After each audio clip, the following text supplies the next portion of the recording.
최근에 뭐 경제 상황이 너무 많이 바뀌고 집값 하락폭이 가속화되면서 굳이 괜히 자극하고 싶지 않다 뭐라는 것보다는 굳이 뭐 힘들 텐데 힘드신 분들이 많은데 저희가 말하는 영끌족들은 영끌 투기로 들어간 사람들을 뭐라고 하는 거죠. 물리신 분들에 대해서는 항상 안타까워하고 그런데 자꾸 막 여론을 왜곡하는 인간들도 있고 뭐 그런 상황인데 지금도 영끌에서 살 수 있다 이런 식으로 다시 이야기가 프레임이 나오고 있길래 가격은 많이 떨어졌고 금리가 내려간다 집값은 다시 오를 것이다 영끌에서 다시 사라 이런 이야기들을 하고 있어서요. 현재 영끌족들 상황을 보면은 왜 안 되는지가 답이 나오겠죠. 그래서 보시면은 바로 이런 기사 뜹니다. 기준금리 3.5% 동결에 한숨 돌린 영끌족. 자, 영끌족들이 진짜 한숨 돌리기 위해서는요 동결이 아니라 이제 긴축 끝 이런 단어가 나와줘야 되죠. 그런데 이번에 이창용 총재가 뭐라고 그랬어요? 쉬어간다고 그랬죠. 동결 금리 인상의 끝이 아니라 쉬어가는 중이다. 긴축을 하는데 안개가 많이 꼈기 때문에 쉬어가는 중이다. 왜냐면 경기 침체가 심각해서 이런 상황인데 금리 끝난 것처럼 이야기를 하고요. 특히 예전에 맨날 집값 올라가는 이유에 대해서 두 가지 탓을 했죠. 첫 번째는 문재인 정부 탓, 두 번째는 공급 부족 탓. 그런데 재작년 말부터 집값이 떨어지기 시작하니까 갑자기 다 금리 탓으로 말을 바꿉니다. 금리가 떨어지면 집값이 다시 올라갈 것처럼. 그런데 보면 어때요? 오를 만큼 이미 오를 만큼 올랐다. 지금 상황도 힘들어요. 동결됐다고 해도 즉시 인하도 아니고 오피스텔 투자에 영끌한 장모씨 5억 1천만원 중에 3억 3천. 자, 그래서 위험한 게 주택보다 수익형 부동산이 금리 인상에 훨씬 더 위험한 이유가 뭐냐? 대출 비중이 높다. 주택 같은 경우는 갭 투기로 많이 들어가고 그 다음에 LTV도 어느 정도 있어서 대출을 받을 수 있는데 자기 자본이 많이 들어가거나 혹은 뭐 다른 사람의 자본을 이용해서 들어간다면 수익형 부동산은 이자보다 더 많은 월세를 받으려고 들어가는 것이기 때문에 은행 대출이 굉장히 많이 들어가요. 그래서 내 집 마련을 하거나 사업을 해서 대출을 많이 낀 사람들은 점점 더 힘들어지고 있는 게 현황이다. 요즘에 그런 이야기들 많이 나오죠. 집값 바닥 찍었나, 하락폭 줄었다, 거래량 늘어난다, 급매물 없어졌다. 자, 여기서 몇 가지 보셔야 될 게 첫 번째, 거래량은 당연히 집값이 떨어지면 떨어질수록 늘어날 수밖에 없다고 그랬고 하락폭 같은 경우도 점차 완화될 수밖에 없다고 그랬죠. 하락폭이 조금 완화된다고 해서 바로 상승폭으로 돌아서는 시장이 아니다. 바닥이 아니다. 그 다음에 금매가 사라졌다. 금매가 사라진 이유는요, 금매가 일단은 거래가 돼서 소진된 경우, 그리고 또 한 가지는요, 금매에 내놓는 사람들이 집어넣는 경우죠. 근데 금매에 내놓는 사람들이 갑자기 왜 집어넣겠느냐, 이런 것 때문이죠. 자, 특례 보금 자리론 신청자를 보면은 30대가 47%. 자, 영끌 많이 했다고 그랬죠. 그 다음에 대환 목적으로 60%를 받았다. 즉 금매를 내놓을 상황이었는데 금매를 안 내놓고 팔리지 않으면 경매가 넘어갈 상황이었는데 특례 보금 자리론으로 살려준 거예요. 정부에서 돈 엄청 풀어서. 그 다음에 3월부터는 아예 원금 상환 최대 3년 유예까지 들어간다고 하죠. 그러니까 3년 동안 이자만 낸다. 이게 되게 웃긴 게 뭔지 아세요? 3년 동안 이자만 내면은 좀 더 버틸 수 있을 것처럼 막 또 설레발이 치겠죠? 근데 3년 뒤에 왜 3년짜리로 했을까요? 3년 뒤에는 정권이 이제 곧 바뀌거든요. 그 다음에 또 한 가지. 여태까지 집값 상승론자들이 했던 말이 뭐예요? 집 안 사고 저축하는 것보다 집을 사놓고서 강제적으로 저축하게 만들어라. 원금은 하나도 줄지 않는다. 또, 자, 전 연령 저신용자 이자 50% 깎아준다. 그래서 원래는 저신용 청년층에게 들어갔던 기준인데 3월부터 전 연령으로 확대해서 이자 50% 깎아주기로 한다. 자, 그 다음에 심지어 원금 탕감까지 해주려고 합니다. 대단하죠. 예전에 영끌 B2 탕감해준다고 했을 때 욕을 그렇게 먹었음에도 불구하고 엄청난 돈을 풀었죠. 물가가 왜 안 잡히겠냐. 부동산 떠받치려다가 별게 다 되는 거. 그럼에도 불구하고 영끌족들 상황은 좋지 않다. 이런 기사가 나왔습니다. 영끌족 가계부 보니 월급 중에서 이자만 100이다. 한턱 금지. 자, 여기 저희가 라고 불리우는 건설사 언론에서 낸 건데, 보면은 자, 영끌 가계부 해놓고서 전세대출 이자를 굉장히 강조를 하고 있습니다. 물론 전세 사시는 분들 전세 가격이 떨어졌어도 이자가 올라갔죠. 자, 보세요. 전세 가격이 떨어졌는데 이자가 더 많이 올라간 상황이죠. 라는 것. 앞으로 전세가가 금리 조금 떨어지더라도 더 떨어질 여력이 있다는 거죠. 다른 분, 물론 가명입니다. 자, 요분도 자, 영끌 가계부 부분도 자꾸 전세 사는 사람들 계속 끌어들이고 있어요. 전세 부담, 이자 부담 상승 및 기준금리 추이.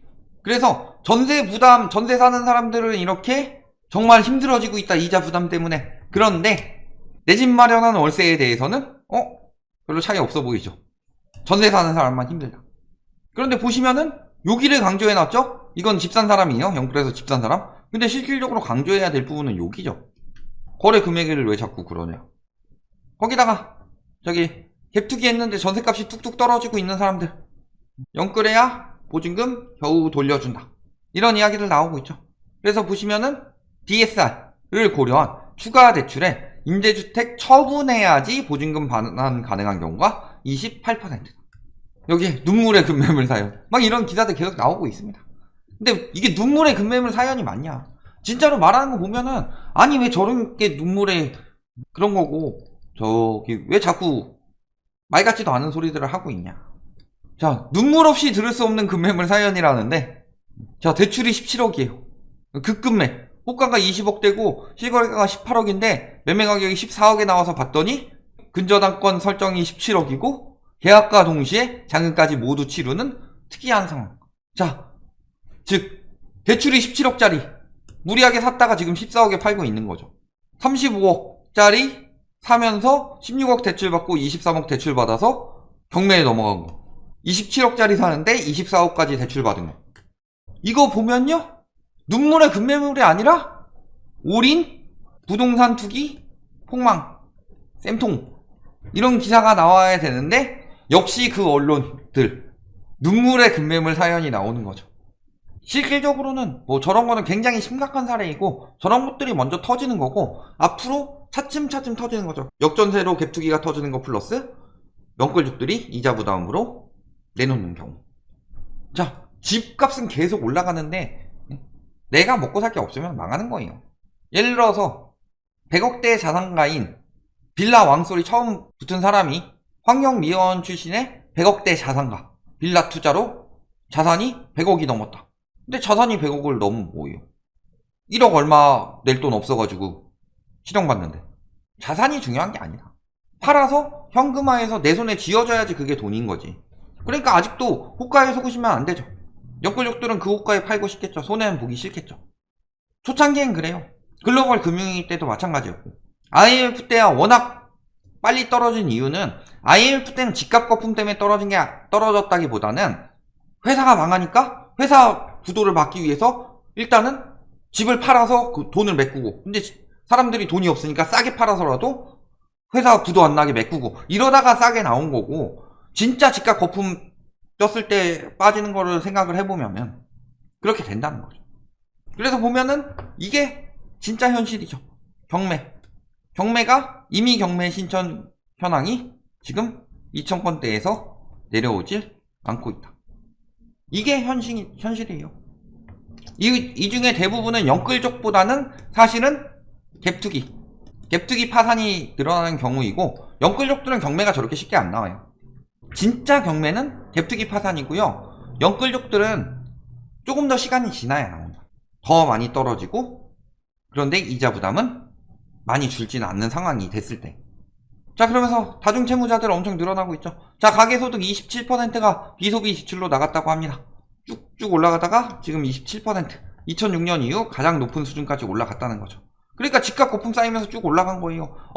문재인 정부가 세금을 많이 걷어서 그렇다. 아니, 세금을 그러면은 윤석열 정부에서 세금 다 깎아줬는데 왜 더 올라갈까요?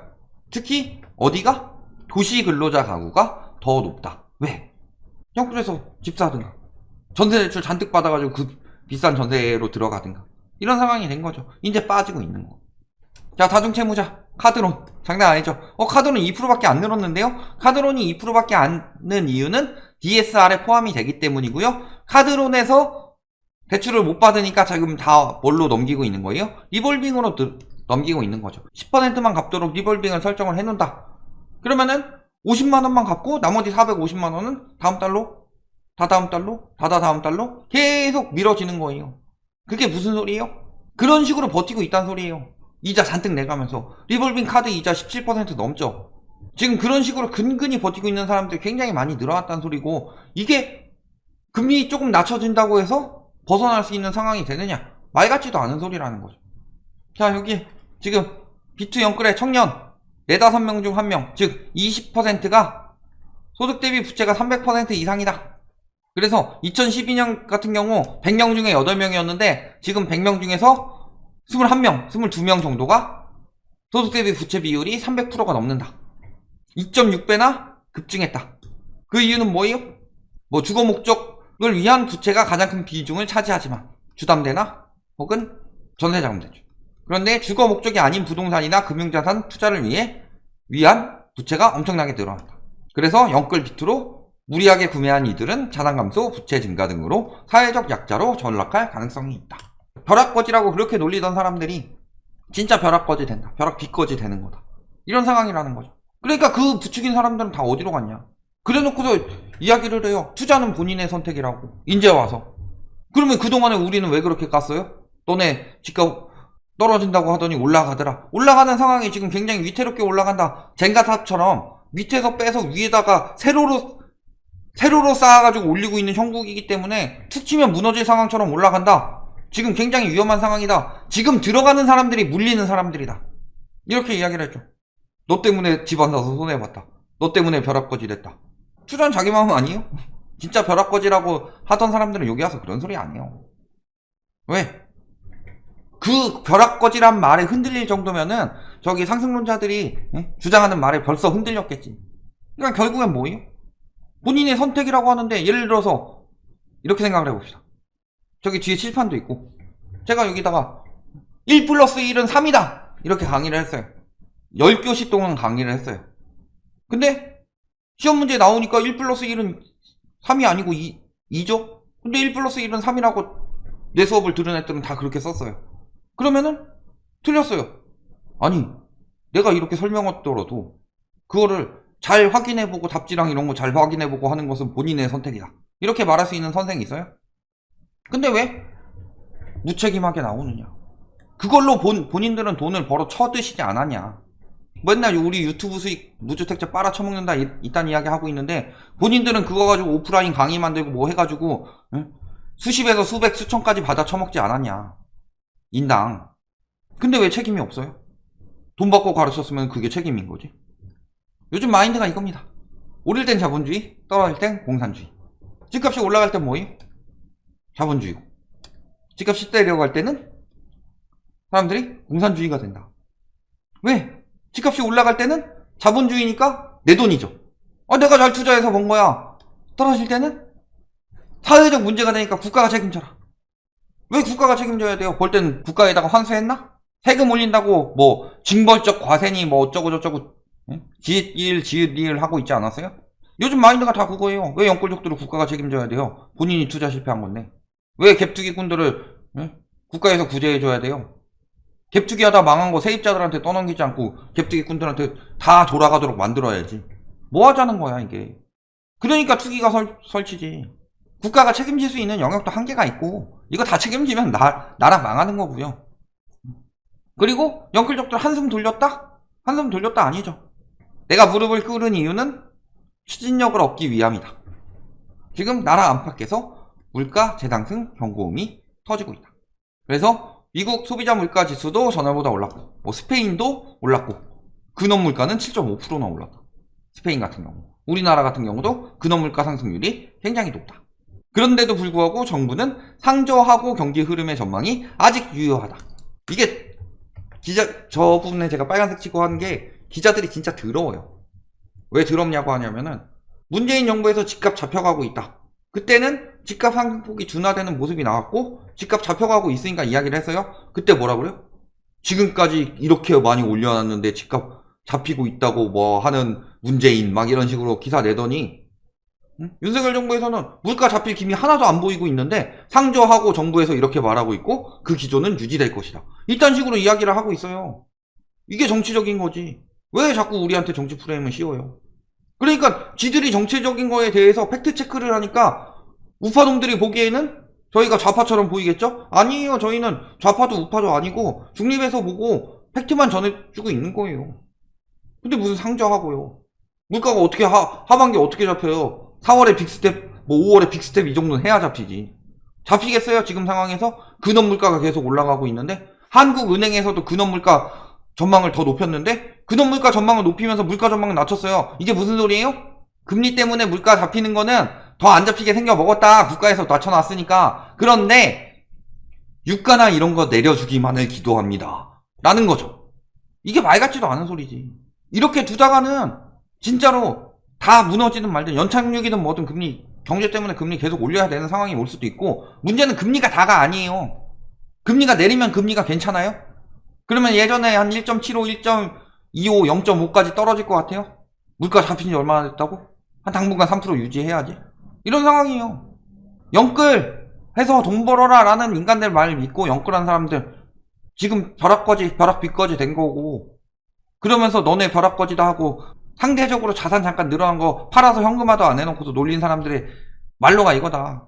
공부를 안 하니까 공부를 안 하고 그냥 누가 공급 부족이니까 오른대요. 화폐 가치 하락으로 오른대요. 그런 단순한 걸로만 생각하고서 믿고 들어가니까 이 꼴이 나는 거예요. 잘 보셔야 됩니다. 이거 경제가 무너지고 있는데 어떻게 집값이 다시 벌써 바닥이고 벌써 올라간다는 소리가 나오냐. 영끌족들이 이렇게 힘들어 죽겠는데 만나보지도 않고 경험해보지도 않고 말로 짓거리고 타자로 몇 번 쳤다고 해서 상황이 바뀌는 게 아니다. 이렇게 보시면 되겠습니다.